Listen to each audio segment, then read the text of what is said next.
Hello everyone, good morning, good evening. Welcome to another PMP Q&A session. Our today's topic is establish project governance structure. Let's start. Question number 1.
All right, Daniela, you have chosen option B.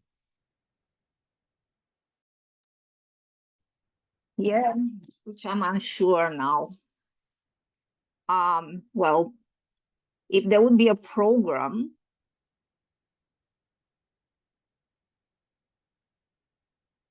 yeah, look, I don't think it's correct, B.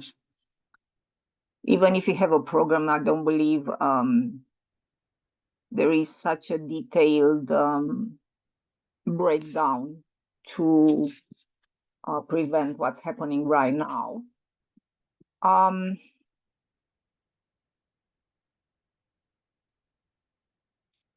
Possibly C. Okay. Yeah.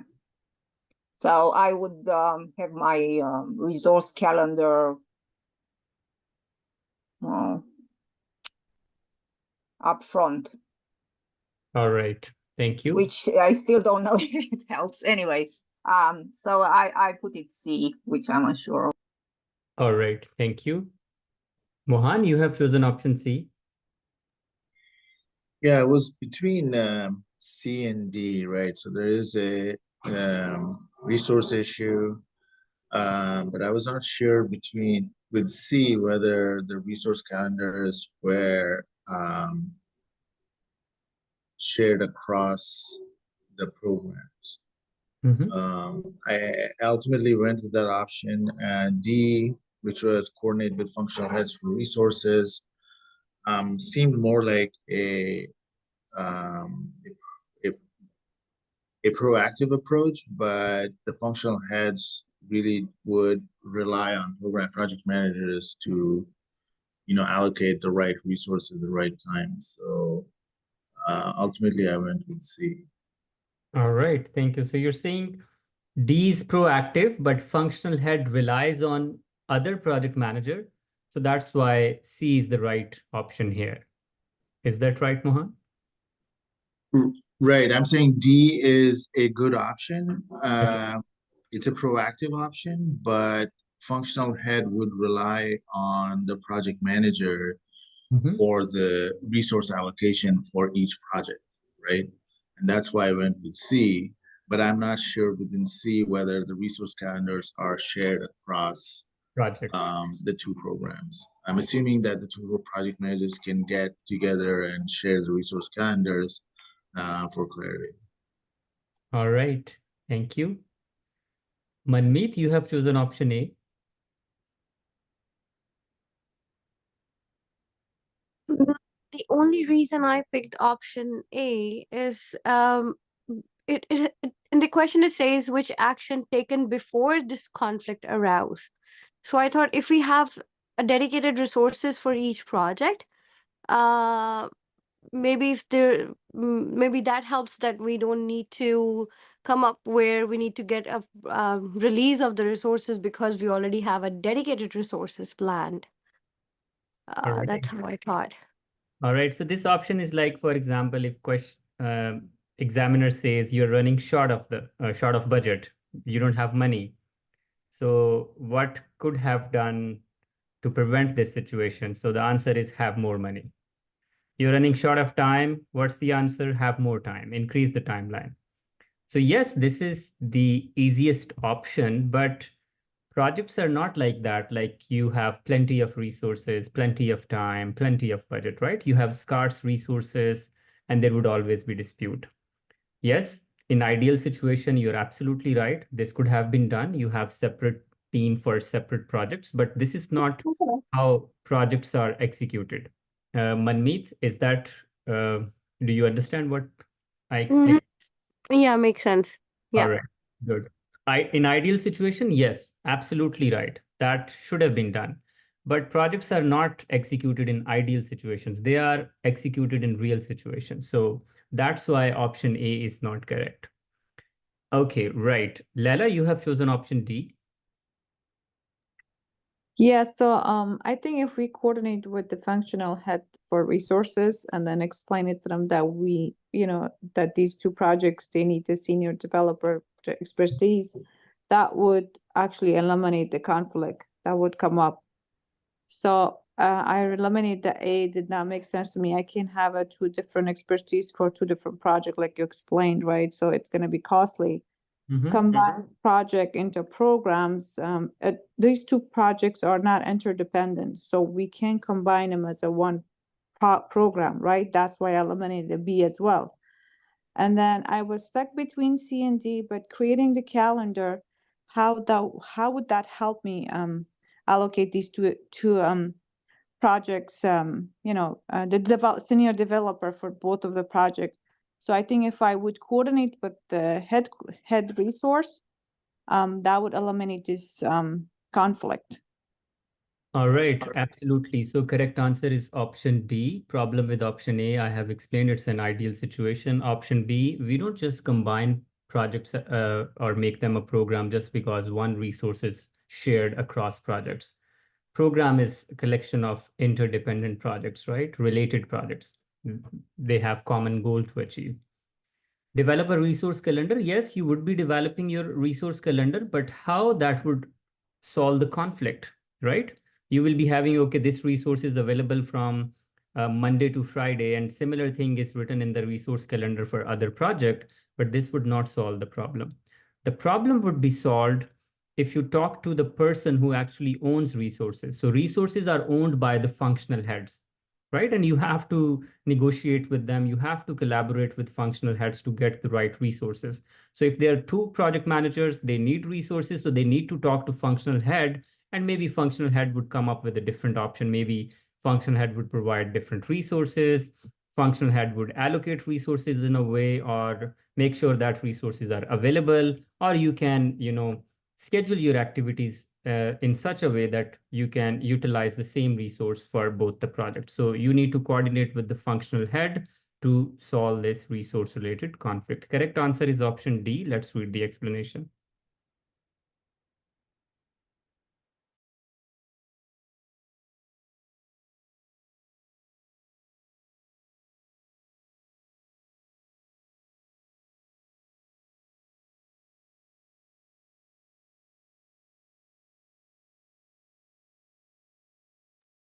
All right, next question.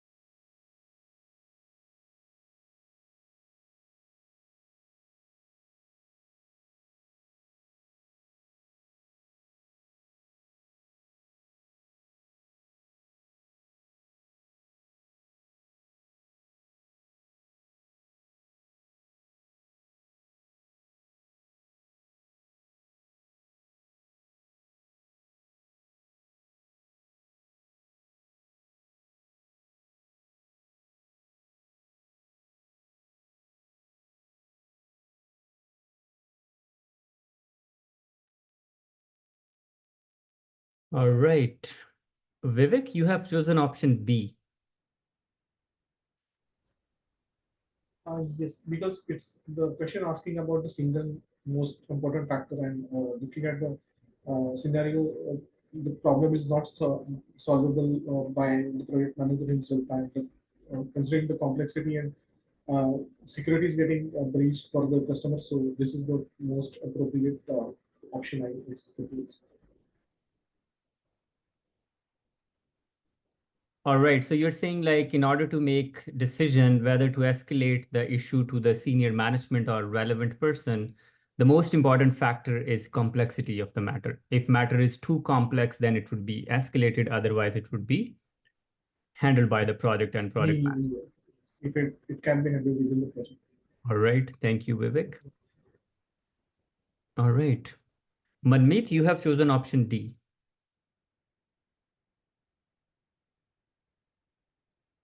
You're on mute. Sorry, yeah. Because it is a security protocol and there's a less knowledge, like a considerable amount of knowledge that project manager has. So I believe the factor totally depends on the tolerance power of the overall project, that if it's something that can be handled, it's fine. The tolerance, if it's because it's a security scenario, I believe it depends on the level of tolerance. That's why I believe this option is more strong enough to get things escalated to the higher management. All right. Thank you. Priya, you have chosen option D. Yeah. So the issue is that there is a security vulnerability and there is potentially viability of compromising customer data. So this probably could have been a risk at some point. But the question says, what is the most important factor for the project manager to consider when deciding whether to escalate the issue, right? So the risk threshold or the tolerance threshold basically determines if the data has already been compromised. So that would be the criteria for the project manager to decide whether to escalate it to management or not. So D was the All right. chosen option. Correct. So right answer is option D, but there is slight correction in explanation of Priya and Manmeet. The threshold and tolerance levels are not relevant to risk or anything. So in one of the documents, we define escalation procedures. So we write escalation process. I'll tell you which document later. And under escalation process, we define the complete process in detail, like under what conditions a particular matter would be escalated to the senior management. And here some thresholds are defined. So for example, if a change request with a threshold of this, if it exceeds the threshold, then it would go to the change control board, right? Otherwise, it would be handled by the product manager. If there is a variance, schedule variance that crosses that threshold, then it would be escalated to the senior management. So thresholds and tolerance level for escalation are defined in escalation process, right? You understand, everybody? So under the escalation process, we define those thresholds, and if those thresholds exceed, then we escalate the problem to the relevant individual. So we look at those thresholds, we look at those tolerance levels, and if we are within those, we will be solving the matter. If those thresholds are crossed, then we will be escalating. So correct answer is option D. Let's read the explanation.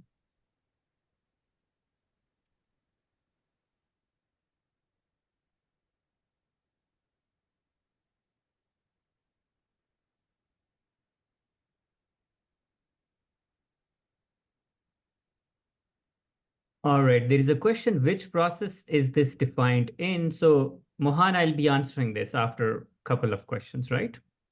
I have a separate questions on this. All right, next question.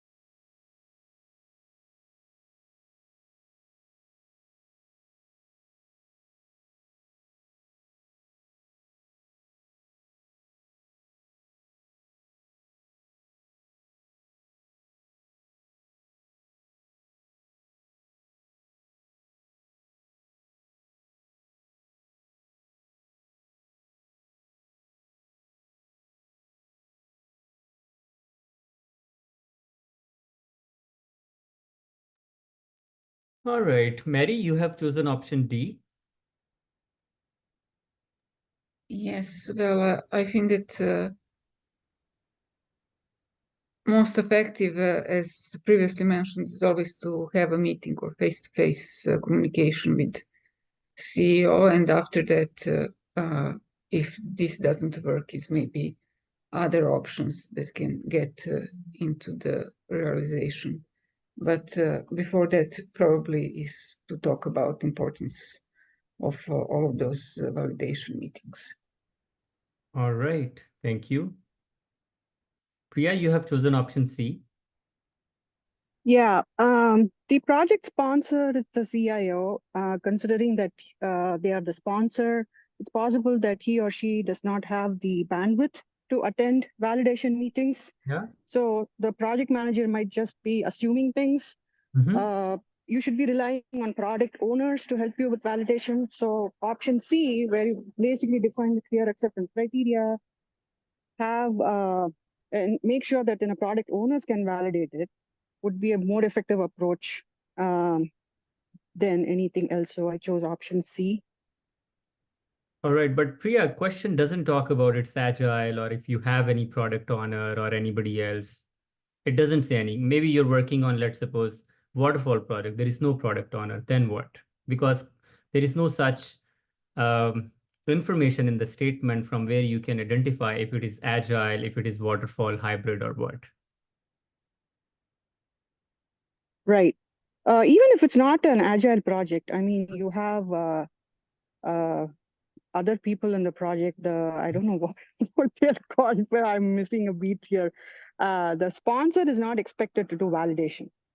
They are supposed to set up the project, give you the budget, and if there are issues, if they're escalated, be able to resolve those issues. So for them to come and attend all the validation meetings is kind of over expectation. So the equivalent of a product owner, which is the business owner or the customer, should be the one who should be validating, in my opinion. So. All right. Okay, one correction here. Sponsor, we also call sponsor as project champion. So sponsor is all in the project, right? And sponsor is really, invested in the project, like their time, their attention, and everything. They're doing everything for the project. So it's not something like senior management, for example, CEO, who has just appointed PM. Okay, you are the project manager. You will be working, and I have a lot of work to do, so I'm occupied. So no. Sponsor is the one who is a dedicated resource, that would work for the project. And one is project management, second is governance. So that governance role is performed by the sponsor. So sponsor can't say, okay, I'm not available. So sponsors are actively involved in everything, in review meeting, in change process, in issues management, for escalation. So sponsors are actively involved in the project, right? So one thing, normally we assume sponsors are senior management, somebody from senior management, and they are involved in other activities. And even if they don't have time for your project, it's okay. No, sponsors are dedicated resources which are there for your own project. So their time, their attention is really important for your project, okay? So yes, from one perspective, option C could be right. What if I understand what you're saying is, like, it's not important for sponsor to be available all the time. So you agree on an acceptance criteria with the sponsor, and you say, okay, if we meet this written acceptance criteria, then we assume validation is automatically done, even if sponsor is not available. So this is how we will be doing that. So maybe in that sense, C could be the right answer. Priya, does it make sense what we have just Yeah. Yeah. All right, good. Okay, anybody else? So Manmeet, you have chosen option B. The only reason why I picked option B is A does not make sense because if risk management plan would not make any better solution for the attentiveness of CIO. D, it feels like he already knows this is important. I believe that it's a schedule issue. So if I go to the person and say, let's just have an agreement and we have a suitable timings and we follow the protocols and he and I connect on single page, just like an agreement in the option B, that would work for him to attend the meetings and we can bend our ways to have his attentiveness to the project. All right. So one problem with option D is that it says have a meeting with the CIO to emphasize on importance of validation meetings. So normally we don't emphasize when we talk to the senior management, right? They are aware of what's going on. Yes, we can talk to them, we can discuss our opinions. We don't emphasize on importance of validation meetings.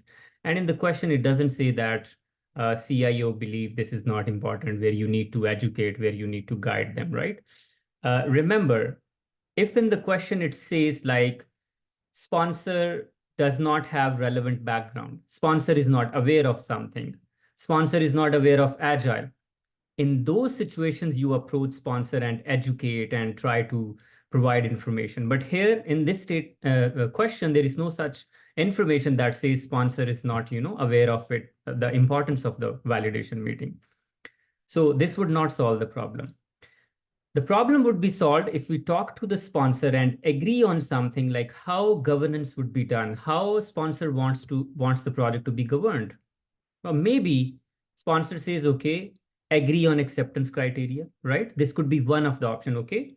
Sponsor says, okay, if the deliverable type is this, if the deliverable level is this, then project manager is authorized to do the validation. If it exceeds that criteria, then you can come to me. So you can agree with the sponsor about governance structure, right? And then you follow that, right? So you need to talk to the sponsor. You need to come up with a solution like which governance structure is suitable to the sponsor. And accordingly, you will be managing and governing the project. So in that way, you would be solving that scheduling issue, or sponsor is not coming to the meeting, and maybe you'll find a middle ground or something that is relevant to your situation. So correct answer is reach an agreement with the sponsor regarding the suitable levels of project governance and the associated protocols. So have that agreement. That could be anything. Maybe, as I mentioned, that could be option C, that could be anything else, and then you will be executing your project. Option A is irrelevant. Option C, I have talked about it. This is one of the options, right? And this is not the ultimate solution. Have a meeting with the CIO to emphasize. So there is no such indication where it says CIO is not aware of it. So option D is incorrect. Correct answer is option B. Let's read the explanation.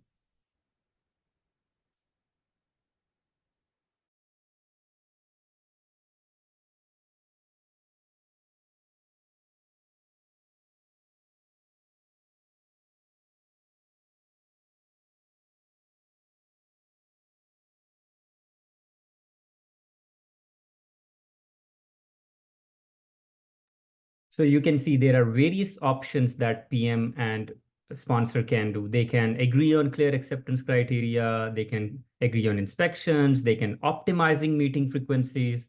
They can look for alternative communication method. Even the sponsor is physically not available.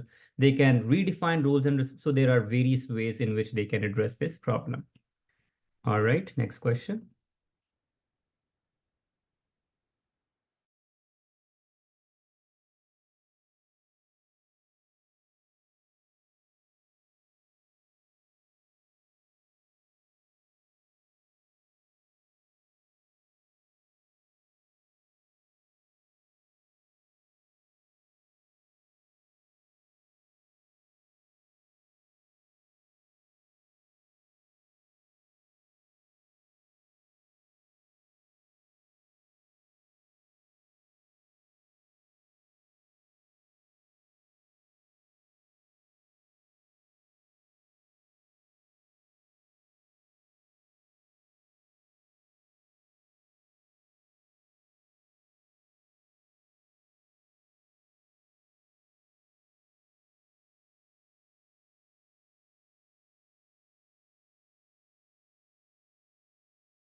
All right, probably this is the easiest question. So you can expect such questions as well in the exam, right? So, okay. I'll take just one comment. Robin, you have chosen option C. I hope I got it correct. As you said, it's the easiest. Yes, from what I understand, project governance has got a framework for resolving disputes, and this is clearly a dispute or potential dispute. And I think that C is probably the best option out of these four. All right, that is correct. Option C is right. So option A, project governance ensures that the PM's decisions are always followed. No, that's wrong. PM's decisions are not always followed. Option B, project governance involves the PM consulting with stakeholders to reach a consensus on the corrective action. So that's not a governance job. That's PM's job, right? That's not governance, that's management. Option D, project governance requires the project manager to adhere strictly to the planned schedule regardless of unforeseen circumstances. No, this is wrong. Correct answer is option C. Let's read the explanation.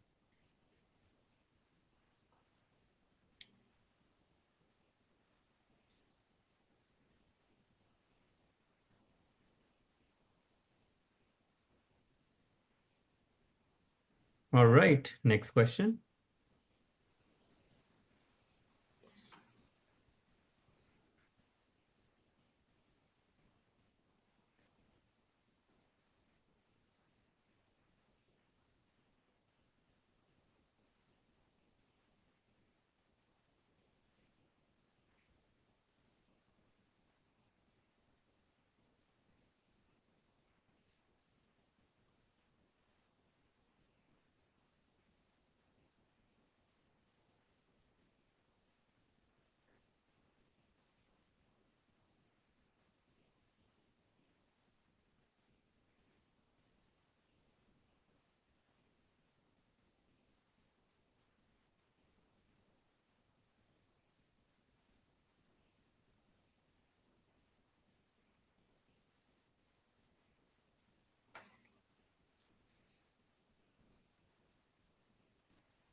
All right.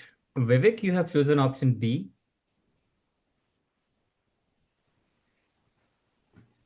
Yes, Amar. So the B is the most correct option, I think, because it's not project manager's responsibility to arrange sessions of knowledge transition sessions to the team for their career growth. Rather, it's like they need to consult with their direct functional managers.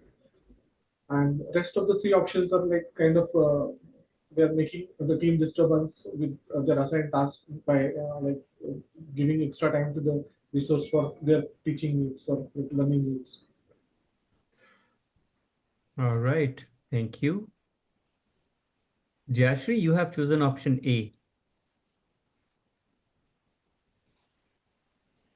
Yes, Samar. So only this option, because this content writer is one of the team member expressing the interest to develop their facilitation skills. But just for one team members, you cannot go ahead and spend your time. That is, since it is the interest of the team member and not it is not in the interest of the team's development, or it is not in the team's interest as a whole, right? So all other options, I see that it is involving or concentrating or resolving the content writer's opinion, but only option A, I feel it is in the interest of the common team's interest. Recommending the content writer observe facilitation techniques used by the marketing manager in client meetings. All right, so you're saying to save time and to focus on the tasks rather than involving others on facilitation and irrelevant stuff, team members should observe and learn if they are interested, right? Correct. All right, thank you. Daniela, you have chosen option A. Yeah, the same reason. It seemed like the most logical. All right. So they can grow definitely by shadowing somebody and observing what he's doing. The All other options didn't seem appropriate. All right, so you're saying job shadowing is the right answer. Okay, good. Robin, you have chosen option B. Yes, I must say I had a certain element of difficulty in understanding the question. But from what I understood is the content writer is interested in developing facilitation skills. Yeah. Okay, so consult with the content writer's direct supervisor to see if facilitation training aligns with their career development goals. I'm still not sure about that, but I felt that that one is most closely related to the question. Right. So you're saying first you need to determine if the facilitation training is relevant or not. If it is relevant, then you would be doing something. Otherwise, you won't be doing something. Right. All right. Thank you. Priya, you have chosen option C. Yeah, I think as far as the team is concerned, assuming the project manager is the marketing manager, they have some amount of authority to increase the capacity or the capability and motivate the team in several ways. So that's one of their major functionalities. And I think the training here does not ask for extra funds.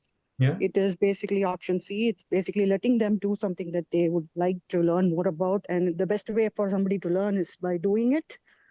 So I just picked option C to give them an opportunity to do what they would like to do and, motivate, keep the team motivated. All right. Absolutely. Correct answer is option C. Why?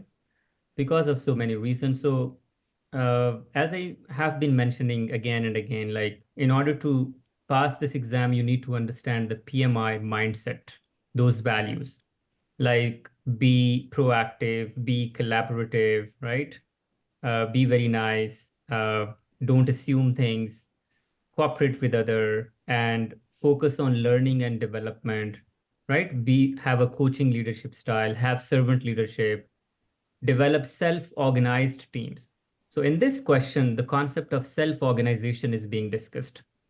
And facilitation is not something like that is redundant or unnecessary or irrelevant. Facilitation is a skill that is part and parcel of your project, and everybody in the team should be able to facilitate meetings, similarly negotiation, similarly communication, similarly dispute resolution. So this is not the job of PM. Team members should be able to resolve disputes among themselves. They should be able to communicate among themselves. So if team members are expressing interest to work on their certain areas, then the best way is to give them autonomy, give them freedom to let them do what they want to do, right? So the concept of self-organization, concept of autonomy and freedom, concept of servant leadership is being discussed in this question, right? So if team members are interested in something, let them do. And the best way, as Pia mentioned, is give them authority, give them autonomy, assign the content writer to lead the next brainstorming session and debrief on their experience about learning. Correct answer is option C. Let's read the explanation.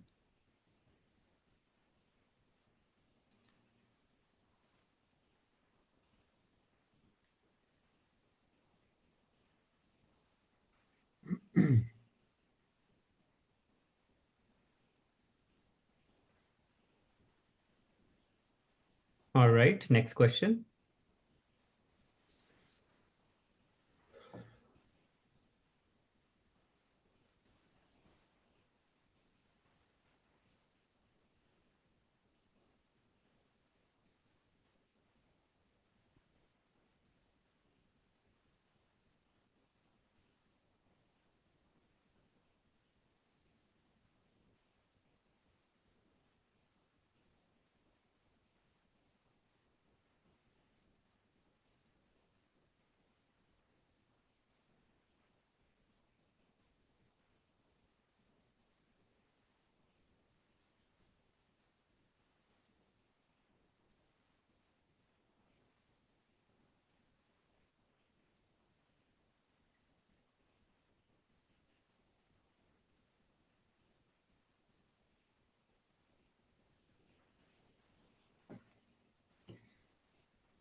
All right, Jashri, you have chosen option A.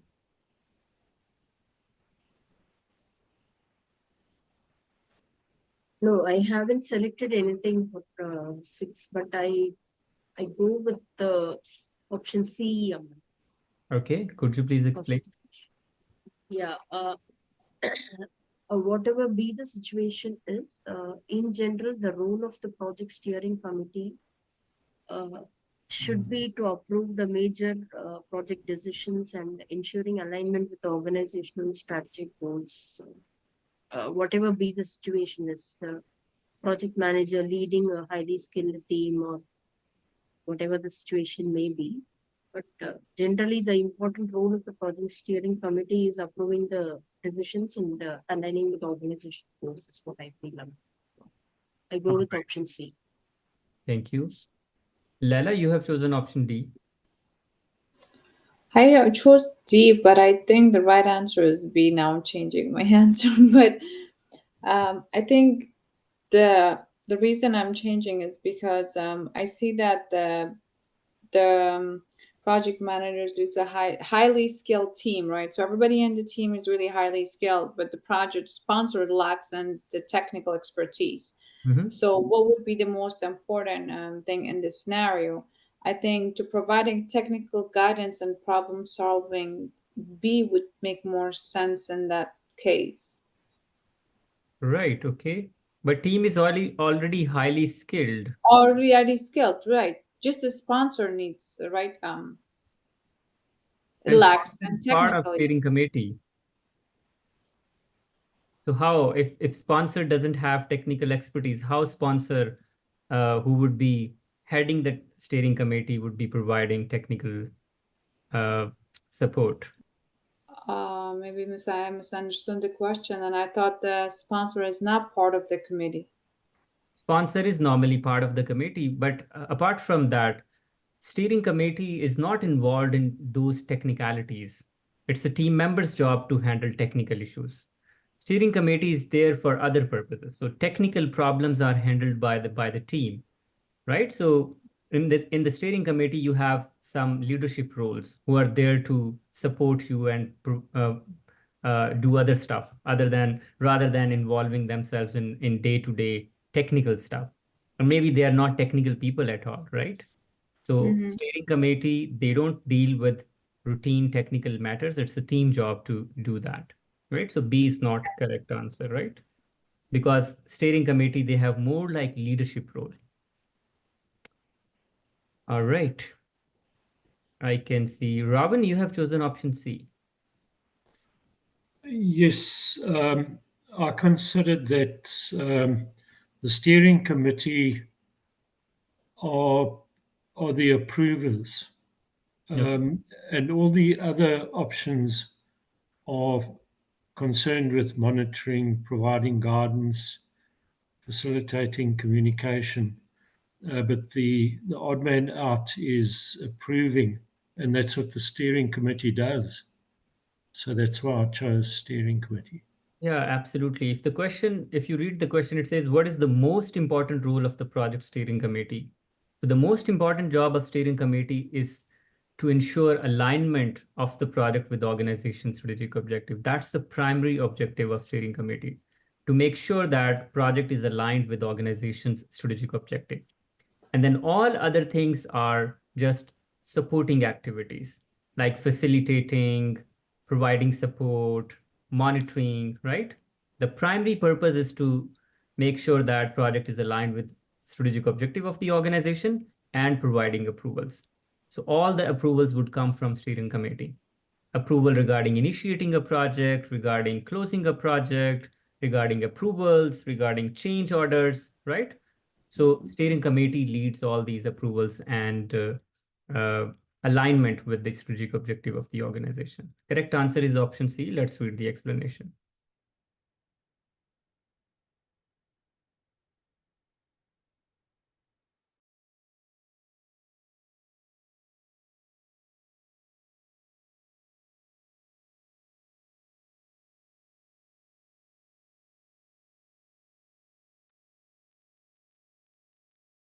All right, so steering committee, they don't do micromanagement or technical details.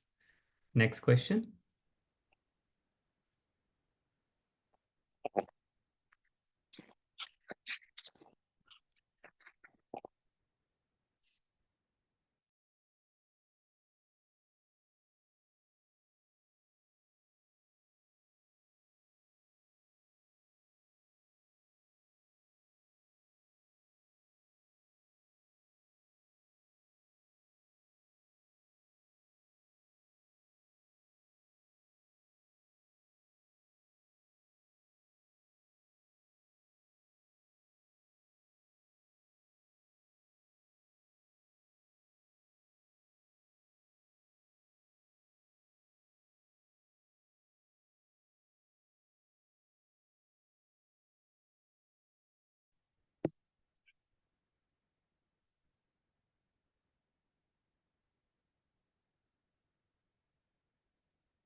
All right.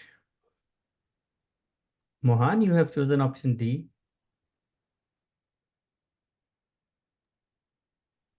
Yes. So I was between A and D, and I did not pick A because it's saying it basically to conduct a cost benefit analysis to determine if the project is justified as a standalone, right? But the organization has already decided that it's not strategically important. So I think I know you say not to assume, but I thought that that would be a cost benefit analysis would be a part of that analysis. So I eliminated A and I picked D because you evaluate the remaining project scope to adjust the deliverables to align with the organization survival. So basically, trying to see if you can rescope the project and see if it further aligns with the overall organization's objectives or priorities. All right. So you're saying program is no longer strategically important. Organization has already decided. So there is no need to conduct a cost benefit analysis. So we will be going with option D, evaluate the remaining project scope and adjust deliverables to align with the organization.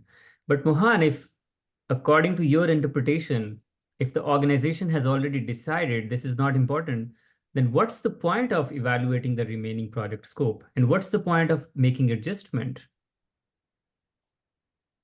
if it is already decided? I was so I was thinking that, and I think I thought about where you repurpose the scope and see. Again, the example I would give is in pharmaceutical, right? You have a drug that doesn't work for one indication, it's canceled, but then it could potentially work for another indication. So I know there are a lot of assumptions here, but I know that might not be the right answer. Okay, maybe it's the right answer, but I'm just asking from your explanations perspective, like if the organization has already decided, then there is no point of continuing with the product. Then you should just close it, right? Okay, but good explanation. Thank you.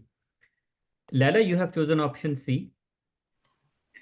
Yeah, so if the project doesn't meet your organization goals anymore, it's not important, why would you actually continue with it, doing any type of evaluations? I think you should actually stop, the project.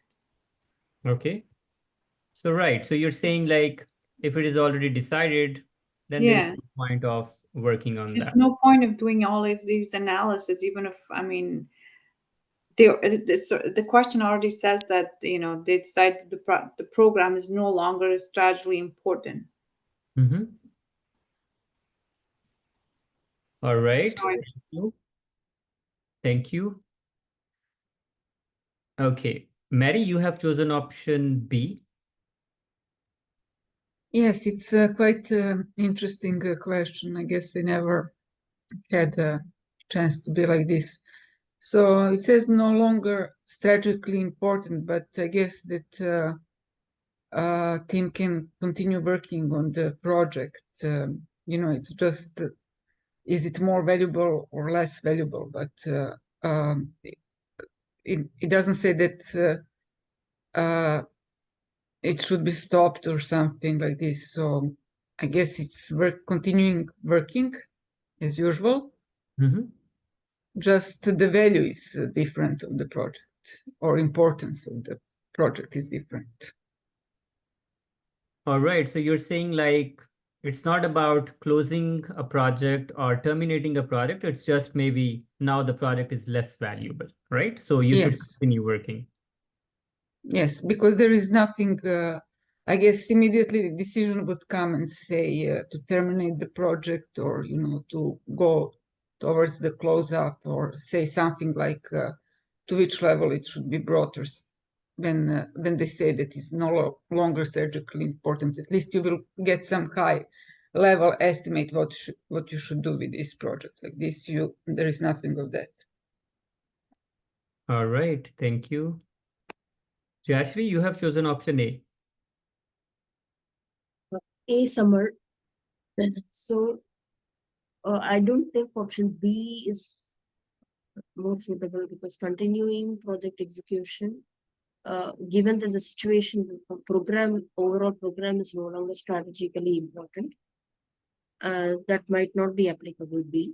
And immediately suspending, more than that, we can evaluate the project as such, because though the program is strategically no longer important, we can analyze the project as a standalone initiative and conducting a cost-benefit analysis. More than digging deep into the project scope and adjusting the deliverables, I thought the cost perspective, cost-benefit analysis can be done to justify it as a standalone initiative, if at all it is possible. All right. So let's try to solve this problem. So one confusion here is that the program is no longer strategically important, not your project, right? And second, there is no such indication that says that, okay, close down your project. So if there is no such approval, so you can't immediately suspend project activities. You can only stop project activities if your project closure is approved. If your project closure is not approved, you can't suspend that unless there is a danger to some historical that we discussed, if you recall, if there is any danger to human life or some important stuff, right? Some emergency, we don't suspend the activities. So option C is not correct. So immediately suspending project activities, no, we don't do that until and unless your project closure is approved. Continuing, that is not an option at all. If there is a change at higher level, you should adjust accordingly. You should adapt accordingly. This is what we call strategic alignment, right? So it's the project manager's job to make sure that the project is strategically aligned with the organization's strategic objective. If there is a change at the higher level, then project manager need to analyze and make some adjustment with the approval of steering committee. So continue with what's happening. No, that is not the right answer. Now, evaluate the remaining project scope, option D, and adjust deliverable to align with the organization's revised priorities. So what's happening here? You are evaluating the remaining project scope and adjust deliverables to align with the organization's revised priorities. Yes, it makes sense, but first you need to understand what are the revised priorities and if your project is contributing to the organization or not, right? So before going to D, you need to understand what's the cost of your project and if there is any benefit that your project is giving. So correct answer is option A, conduct a cost benefit analysis. And this cost is not just monetary value, right? Tangible as well as intangible benefits, like, okay, organization is closing down the program, but if your project can contribute as a standalone initiative, if that is the case, then definitely you will be going with option D next. So first action is this, then you will be doing this, right? So correct answer is option A. Let's read the explanation.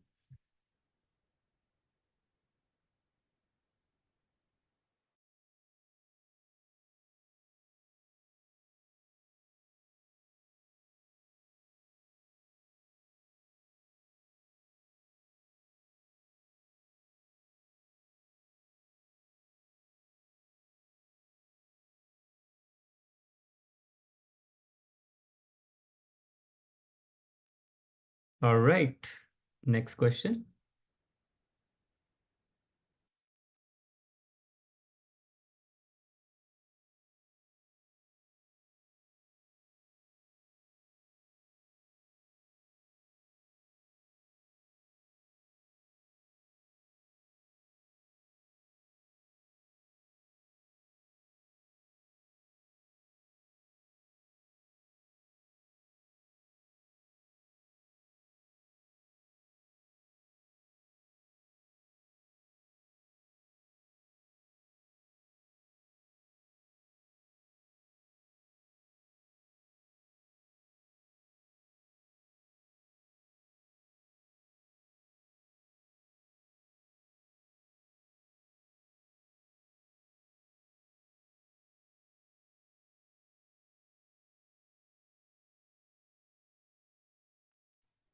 All right, Priya, you have chosen option D. Yes, this situation is about scope creep. So the management plan related to scope is the scope management plan, which basically probably has all of the policies, procedures that also identify when there is a threshold that is reached of increase in scope and when that needs to be escalated uh, uh, to the appropriate stakeholders. So I think option D is the right approach. All right, so it means if there is a problem regarding requirements, escalation procedure would be documented in requirements. And similarly, in each plan, we will be having escalation procedures, right? I think so. Okay, right, thank you. Mohan, you have chosen option C. Um, where's the appropriate escalation process documented? I thought it would be the communication management plan. All right, so escalation is actually communication, right? When you escalate something, you actually communicate. And escalation related procedures are documented in two documents. One, either in governance plan or communications management plan, right? Not in scope management plan, not in stakeholders.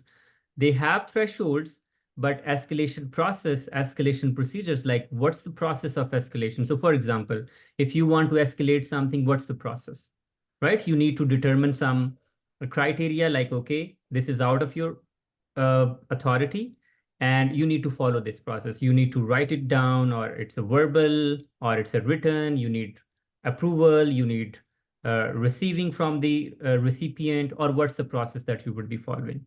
So this is part of the communication and it is documented in communications management plan. So escalation procedures are part of communications management plan. So Mohan, this answers your question that you asked earlier, in which process we have escalation procedure. So correct answer is option C. Let's read the explanation.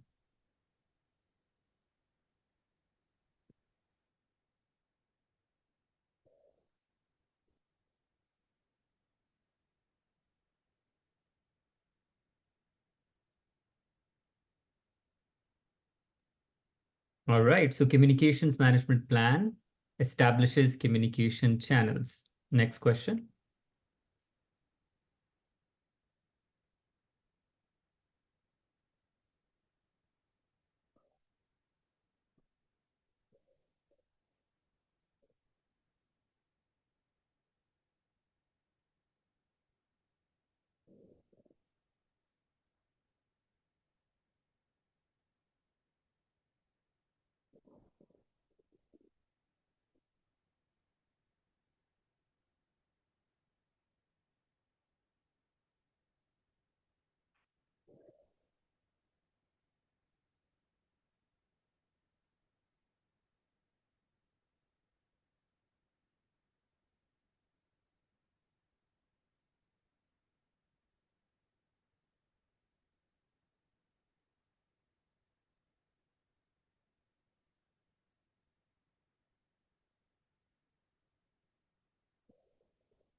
All right. Priya, you have chosen option B. Yeah, I thought that that is the least relevant because you have a lot of work to be done. There's very complicated work that needs to be done. There is research, complex research. So you obviously need specialized researchers. There is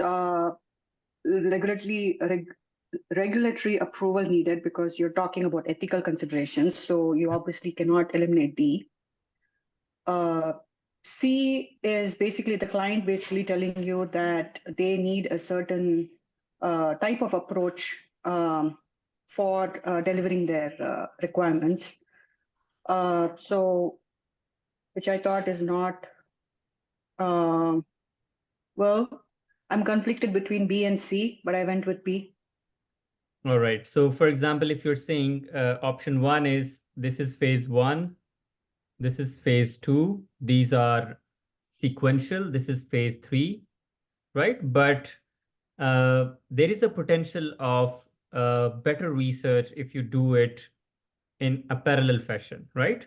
So there are some potential opportunities here. Like if you do this, then you can find something good or research would be much better. So you think that potential for better research is not important. If I go with Potential for new research. No, I don't believe that. No, so after you you think put it that is that not way. important. No, I think that's important. So I changed my That's mind. important. Okay, you change your mind. All right, So thank you. C, I would go with C if worst case scenario. Yeah, that would be my next option. Okay, you would go with C, right? Yeah. Lela, you have chosen option C. Yeah, so I thought the A was important. I was trying to look here for the opposite of what could be, not be important. So one was really important. I feel like availability of specialized research for each phase gate. If we don't have that, so that would be very important. Interdependency between the phases would be also important. The only thing that was kind of for me that was standing out was the client preference for a clear stage gate approach to define deliverables for each phase. That was more like a preference kind of a thing. It was not like mandate kind of a thing. So that's why I went with C. All right, so you're just ignoring client. You say, okay, you're not important, right?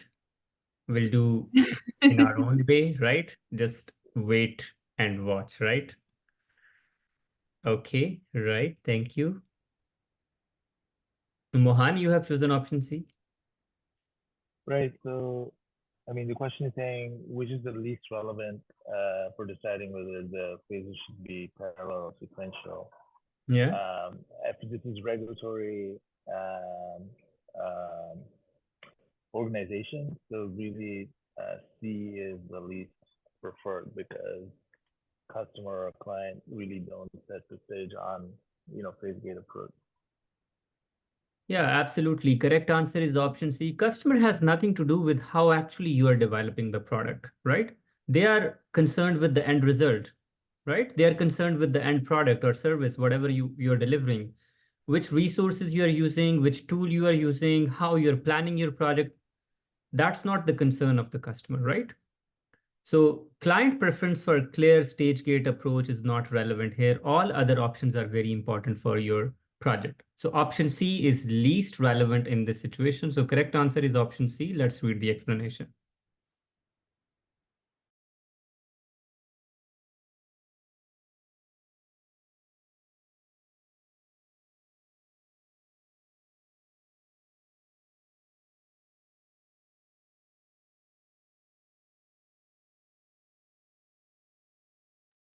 All right, next question.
All right, Vivek, you have chosen option C. Yes, because since it's the most important action being asked, and in this situation, we cannot convince a sponsor that the use of waterfall or agile is important, but we should review actually what the scope is, and we should then decide the dynamic nature of the scope, and then the methodology will be decided based on the dynamic nature of the work. That is correct. That makes sense. But what would happen to that conflict or that concern, right? What you would do with that? Yes, you are choosing the methodology. Isn't it just a unilateral approach, just a one-way approach? Maybe it's the right approach, but what you would do with the sponsor? Sponsors expresses a preference for a hybrid methodology given the organization's past success with this approach. So you were simply ignoring it, or how you would be handling that? No, with review process, we are like thinking with both approaches, right? Whether it's we are not coming to any conclusion with option C that it's a hybrid or it's a waterfall. We are still reviewing the project scope, and after that we are deciding on the methodology. No, and question doesn't talk about methodology. Question asks what is the most important action for PM to take in this situation. We are not saying which methodology is right or wrong, right? We are saying there is one methodology, sponsor thinks there should be another methodology. Which action is the right action in this situation? Maybe it's the agile methodology that is the right methodology. Maybe it's the hybrid, we don't know, right? It depends on scope. We're talking about which action is the right action. So option C is right option. However, it does not address the problem in the question. The problem in the question is that there are conflicting opinions or preferences. So how you would be addressing that conflicting opinion, right? So yes, you are selecting the right methodology for your project based on project scope, but you are not attending the issue at hand, that is conflicting preferences, right? So in the question, you need to understand what's the problem here. If the problem is about methodology and the question says, what is the right methodology here? Then C would be the right answer. The right methodology would be look at the scope and then decide, okay, what's the right methodology? But keep the sponsor in loop, right? So option C is not correct here. Right, Robin, you have chosen option B. I thought that the sponsor's making a point, a good point, that that the organization's past success with the hybrid approach is he's giving a good reason why he's wanting the hybrid approach. That's very good. So yes, correct. Sponsor is giving a reason, hybrid approach. But one thing, this is what we discussed in the previous sessions as well. What methodology you will be selecting, it entirely depends on the type of project. Even in the previous project, the organization was successful. Maybe it's a new project, it's a different project, and different project requires different methodology.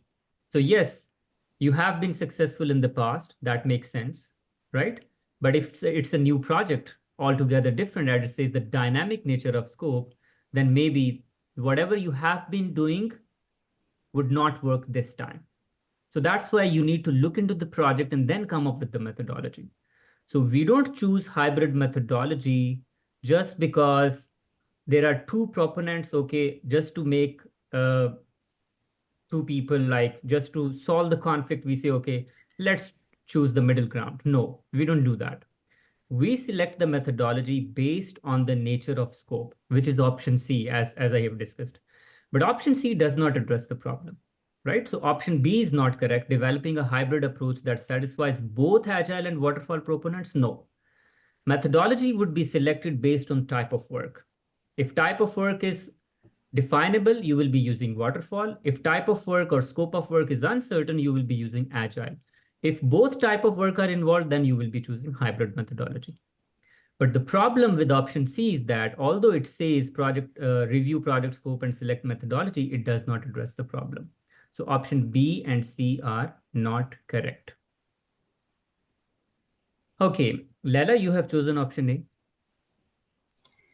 Yeah, so the problem here is that the sponsor does not think we should use agile approach here, and based in the nature of the evolving trend, the team and the project manager believes that they should use the agile. So I think we actually actively engage with the sponsor and pursue him to use that agile methodology here. That would kind of resolve the conflict here. All right, but Leila, isn't it like you pushing your side of story, right? You're just convincing other person to agree on agile. Yeah, and then give the reason why I'm agreeing, why am I arguing with him, right? Like, yeah, so just kind of like explaining why we want to use this approach. Yeah, so it means it's a discussion, right? It should be a two-way discussion rather than you just persuading the sponsor to use agile methodology. If you read option D, which one you would be picking between A and D?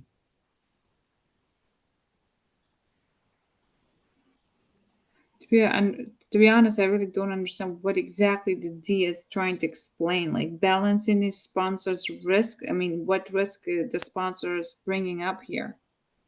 Yeah, Everybody agreeing using the agile here, right? That it's evolving nature and everybody believes except the sponsor. But what is the risk that the sponsor bringing up here?